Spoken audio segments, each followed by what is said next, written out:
Bonsoir à tous, merci d'être au rendez-vous pour un nouveau JT sur Monaco Info. Voici les titres de ce lundi 23 octobre. Il est considéré comme l'un des plus grands marchés de contenu sportif. Sportel rassemble actuellement les acteurs principaux de l'industrie du sport au Grimaldi Forum. Cet événement sera ponctué par plusieurs temps forts, dont notamment les Sportel Awards. Loris Menoni, directeur exécutif de l'événement, sera notre invité dans quelques instants. Le MR7 au pied du podium de l'Inextenso Super Sevens. Les Monégasques ont terminé 4e de la finale qui a eu lieu ce dimanche à Paris. Les tenants du titre peuvent nourrir beaucoup de regrets. Doublé de Kia au e-Rally Monte-Carlo, la 7e édition inédite de ce rallye zéro émission aura été quelque peu bousculée par la météo, mais aura tenu toutes ses promesses. Et puis à la fin de ce journal, nous reviendrons sur le 14e Challenge international Denis Ravera qui aura fait vibrer le sol du club de l'Est du Rocher. C'est le salon de référence du sport business. Sportel a ouvert ses portes aujourd'hui au Grimaldi Forum. Il rassemble les principaux acteurs de l'industrie du sport, un marché florissant. Plus de détails dans ce reportage de Julia Vial et Jean-Alexandre Dordet. C'est l'événement à ne pas rater pour les professionnels du monde du sport et des médias. Le Sportel permet aux acteurs du business des droits télé de se rencontrer et d'échanger. NFL, NBA, ATP Média, ils ont encore tous répondu présents. On vient chaque année parce que c'est une plateforme importante pour rencontrer tous nos partenaires du monde entier, global, sur la foire qui est Sportel, qui est bien connue, qui est la foire la plus importante pour notre business. Donc ça permet vraiment de se retrouver avec tout le monde et d'avoir des discussions productives avec nos partenaires. Les chiffres de l'ouverture de ce Sportel 2023 montrent l'efficacité de ces échanges en face à face, avec plus de 2000 participants et 800 sociétés représentées venant de 72 pays différents. La convention est incontournable. Le Sportel Monaco est vraiment la place to be. C'est vraiment l'événement que tous les acteurs impliqués dans le sport business doivent faire. C'est pratiquement une obligation pour eux. Et là, cette année, on ressent vraiment... D'ailleurs, on retrouve pratiquement les chiffres de 2019. Mais on est vraiment très content aussi, c'est la qualité. C'est-à-dire qu'il y a la quantité, c'est important, il faut du monde, mais la qualité de la participation est vraiment exceptionnelle cette année encore. Et on a beaucoup de nouveaux participants. Donc quand on dit nouveaux participants, c'est une nouvelle opportunité de business pour le reste des exposants et des participants qui viennent depuis des années. Pour certains de ces nouveaux exposants, le Sportel est une belle vitrine. Il permet notamment de mieux connaître des sports en plein essor. C'est le cas de la Major League Paintball. C'est encore une discipline assez confidentielle, notamment en Europe. Aux États-Unis, c'est très populaire. Il y a 14 millions de pratiquants, donc c'est quelque chose d'important. Mais surtout au niveau mondial, puisque c'est une activité qui est pratiquée au niveau sportif dans 70 pays. On a un circuit européen, un circuit américain, un événement en Asie et un en Amérique du Sud. Mais là maintenant, on essaie de nouer des partenariats pour le diffuser mondialement sur les différents moyens médias qui existent. Les différents acteurs du monde du sport auront l'occasion de se rencontrer jusqu'au 25 octobre, date à laquelle se terminera cette édition 2023 du Sportel. Sportel, c'est également la présence de nombreuses personnalités du monde du sport. Elles seront présentes à l'occasion des Sportel Awards, cérémonie qui récompense notamment les plus belles séquences sportives. Nous y reviendrons grandement dans notre édition de demain, mais en attendant, Loris Menoni, directeur exécutif des Sportel Awards, est en duplex avec nous. Bonsoir. Bonsoir. Sportel Awards, c'est vraiment l'événement dans l'événement Sportel. Oui, c'est ça.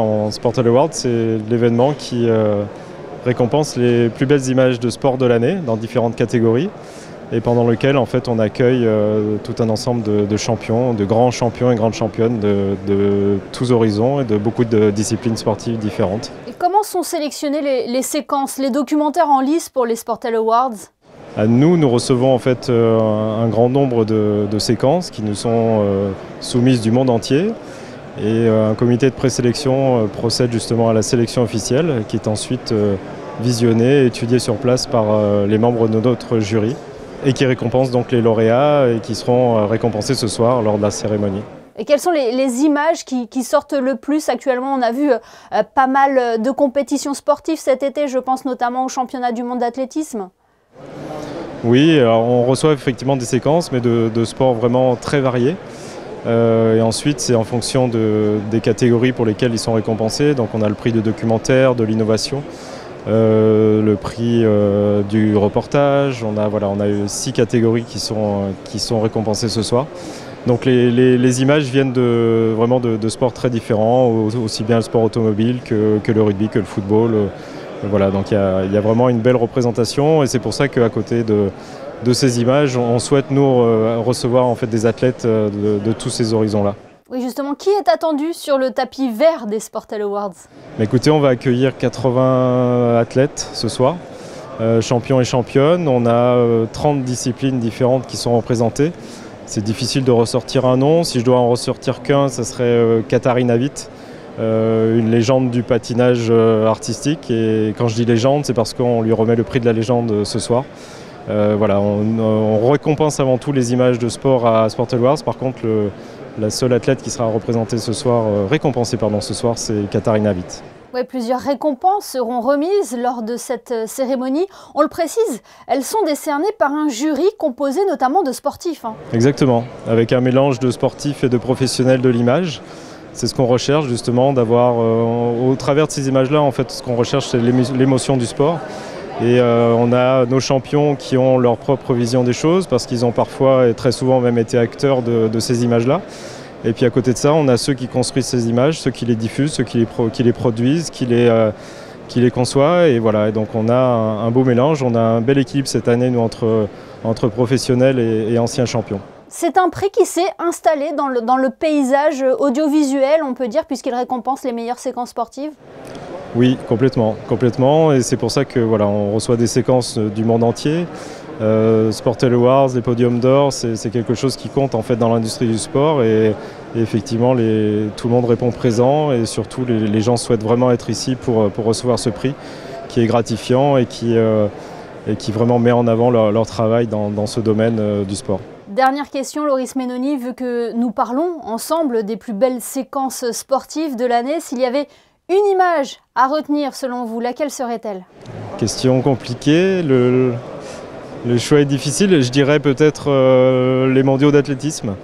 Et puis la médaille française sur le relais 4x400 avec un final assez impressionnant de Théo Andan, l'athlète local, et qui fait partie de nos champions qui sont présents ce soir. Super, eh bien merci beaucoup Loris Menoni d'avoir été notre invité ce soir sur Monaco Info. Merci à vous. Et parmi les personnalités présentes à Sportel Awards, le journaliste Didier Roustan sera l'invité de Christophe Pacaud dans les experts du foot. Ils aborderont notamment les dernières actualités du ballon rond et l'ouvrage de Didier Roustan Puzzle paru dernièrement aux éditions Marabout. En football, justement, l'AS Monaco conserve la tête du championnat après sa victoire de buts à 1 hier face à Metz. Rapidement mené au score, les Rouges et Blancs ont su renverser la vapeur grâce à un doublé de Golovin. C'est le 6e succès de la saison pour les Monégasques, de bon augure avant un déplacement chez un concurrent direct, Lille, dimanche prochain pour la 10e journée de Ligue 1. Monaco leader également en basket, la Roca Team a largement dominé Strasbourg hier 83-67. Terry Tarpey aura notamment livré un grand match. Il aura même battu son record de points lors d'une rencontre de Betclic Elite. Les joueurs de Sacha Obradovic restent invaincus en championnat. Prochain match ce jeudi avec la réception du Maccabi Tel Aviv à Gaston Médecin. A noter que la vente des billets pour cette rencontre se fera uniquement au guichet avec présentation obligatoire d'une pièce d'identité. Plus d'informations sur les réseaux sociaux de l'AS Monaco Basket.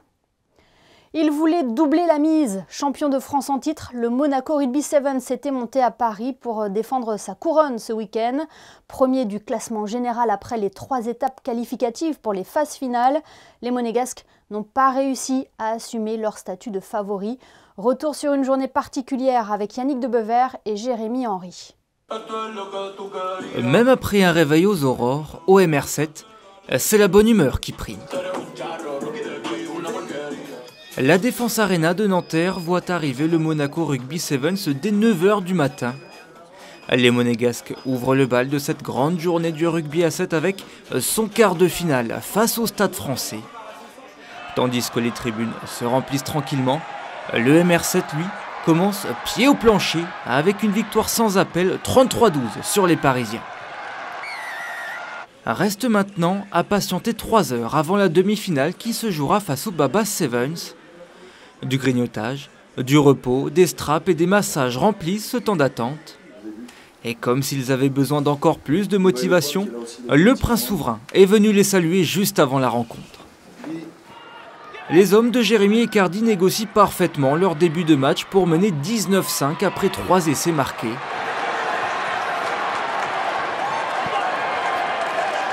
Avant que la cruelle beauté du rugby à 7 ne joue un bien vilain tour au Monégasque. Les Barbarians, antichambre de l'équipe de France de rugby à 7, inscrit 3 essais en 5 minutes, dont le dernier sur le gong. Assommés, les Monégasques s'inclinent en demi-finale 19-26 face aux futurs champions. C'est un gros coup derrière la tête, on avait bien préparé ce match, on avait bien préparé ce tournoi. C'est ça, c'est du rugby à 7, hein. C'est du rugby à 7, c'est toujours pareil. C'est un sport extrême. Un sport extrême où chaque détail compte, il y a la lucidité à avoir, il y a plein de choses qui rentrent en jeu. Et voilà, si sur des détails, des fois, les matchs peuvent basculer dans rien. Et ça s'est vu là, sur 2 actions où ils reviennent, alors qu'on est bien, on contrôle bien le match. C'est frustrant, c'est décevant, on n'était pas venu pour ça. Le match pour la 3e place est anecdotique. Le MR7 n'est plus dans sa compétition et laisse les Clermontois monter sur le podium de cette saison 2023. Premier du classement général après les 3 étapes qualificatives, Monaco finit sa saison sur une 4e place amère, loin, très loin de ses ambitions. C'est pas terrible, mais tout le monde veut gagner. Et aujourd'hui, le niveau monte, le Super 7 monte, ça veut dire que les clubs de top 14 commencent à jouer aussi de plus en plus le jeu. Et voilà, Monaco, c'est une identité particulière. Tout le monde veut battre Monaco, tout simplement parce qu'on a terminé aussi premier au classement général des phases de qualification. Je crois aux garçons, je crois au staff médical, je crois en mon binôme de staff sportif aussi. Maintenant, il y a des erreurs sur le terrain. On ne peut pas toujours tout maîtriser et ça malheureusement aujourd'hui ça ne nous a pas réussi, cette année en tout cas. Tomber pour mieux se relever, voilà sans doute ce qui motivera cette grande famille du Monaco Rugby Sevens la saison prochaine. Retour à présent sur le 7e e-rallye Monte-Carlo. Bousculé par les conditions météo, cette édition inédite aura réservé de belles surprises. Le récit de Justin Adel sur des images de Monaco Broadcast. Des larmes de joie. Eneko Condé et son copilote ont remporté cette nuit l'e-rallye Monte-Carlo. Une victoire au point, récompensant une forme de régularité dans des spéciales ayant opposé 60 participants. We are very happy. This moment is amazing for us, and the job of my driver is very important, and this victory is for the team. Si cette édition a été perturbée par des intempéries, l'organisation reste satisfaite, notamment par le nouveau format proposé. On est très content parce que, comme je le disais, on a fait évoluer le règlement et on ne connaissait pas la réaction à l'avance des équipages et apparemment ça a été très bien perçu. Parce qu'on a donné du boulot aux coéquipiers qui ont souffert puisqu'ils ne savaient pas où ils allaient à l'avance et ça a vraiment plu. Quand on a eu l'annonce du plan rouge de la préfecture, on s'est réunis, c'était le mardi soir donc, et on a annulé les spéciales du matin en disant on attend de pouvoir repartir, d'avoir le feu vert. Donc on a perdu qu'une matinée d'épreuve, donc on ne se sort pas trop mal sur le mercredi. Un parcours que ne sont pas prêts d'oublier l'ensemble des participants. Nombreux sont ceux qui attendent déjà la prochaine édition.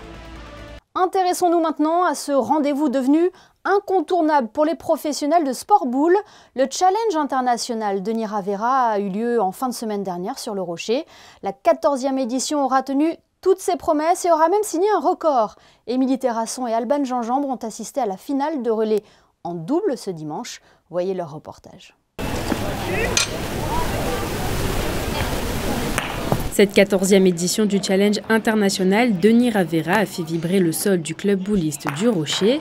Les 5 continents étaient représentés avec 14 nations et près de 150 participants. C'est un Ravera, c'est un beau Ravera cette année et c'est vraiment une réelle satisfaction dans la mesure en plus on a rassemblé tout le monde.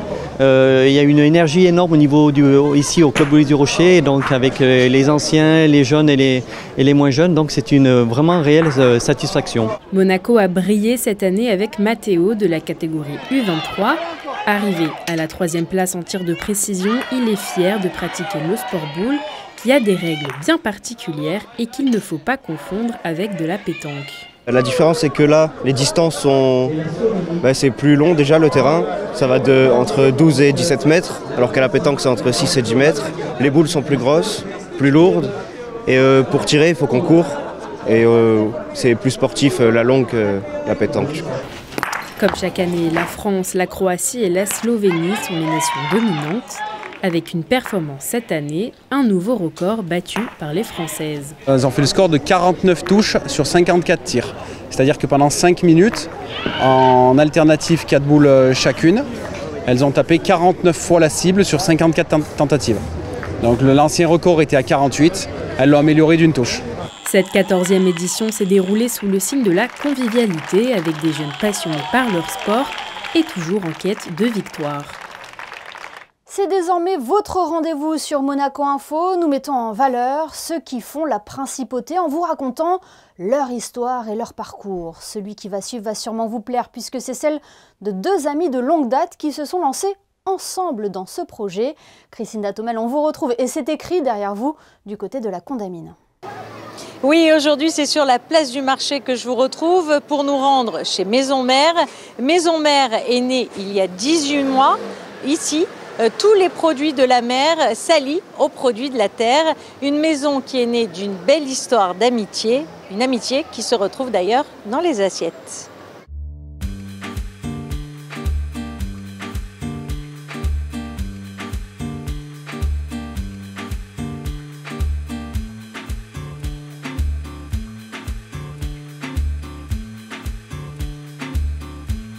Maison Mère, c'est né d'une longue amitié entre Ricardo et moi. Donc on se connaît depuis pas mal d'années maintenant. Et on a toujours eu ce côté entrepreneuriat, autant lui que moi. Et on a voulu réunir chacun nos racines. Lui, famille de paysans, moi, issu d'une famille de pêcheurs.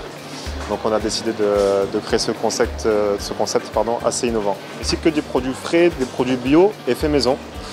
Voilà, on travaille le poisson. On est un petit snack autour de la restauration rapide. On va travailler le poisson autant cru, cuit, en charcuterie également, sous forme de sandwich, de salade, de bol.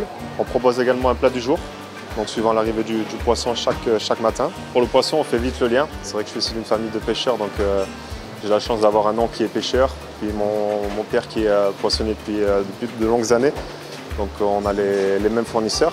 Quant aux produits bio, on travaille avec une coopérative agricole en Italie, qui nous livre 2 fois par semaine, ainsi que des produits frais du marché de la Condamine, donc des produits frais qui sont vendus chaque matin sur le marché. Alors vous l'aurez compris, ici à Maison Mère, les produits sont faits avec amour, les assiettes sont sublimées. Vous pouvez bien sûr venir vous servir au comptoir place du marché. Prochain objectif pour Maison Mère, mettre en place un service de livraison à domicile. La campagne de vaccination contre la grippe saisonnière a débuté en principauté. Dans un communiqué, le département des Affaires sociales et de la Santé souligne l'importance de se faire vacciner, notamment les personnes considérées comme fragiles. Le vaccin est actuellement disponible en pharmacie avec ou sans prescription médicale. Plus de détails sur le site du gouvernement princier. Ces virus font d'ailleurs souvent leur arrivée à l'automne avec la baisse des températures. Regardons justement vos prévisions météo. Bonsoir Julia Vial, quel temps est prévu demain Julia ? Bonsoir Émilie, bonsoir à tous. Les nouvelles ne sont malheureusement pas très bonnes concernant vos prévisions météo pour ce mardi 24 octobre. En effet, nuages et pluies sont attendus tout au long de la journée. Concernant les températures, elles seront malgré tout plutôt douces et comprises entre 16 et 20 degrés. Il fera même plus chaud en Méditerranée puisque l'eau sera, elle, à 21 degrés. Le soleil se lèvera à 7h54 et se couchera à 18h35. Demain, nous célébrerons la Saint-Florentin. Merci Julia et merci à vous de votre fidélité. À suivre les experts du foot avec Christophe Paco et son invité, le journaliste Didier Roustan. On se quitte en images avec le challenge international Denis Ravera qui aura offert encore une belle édition sur le Rocher. Photo signée ce soir Stéphane Dana. Passez une excellente soirée et à demain pour un nouveau JT sur Monaco Info.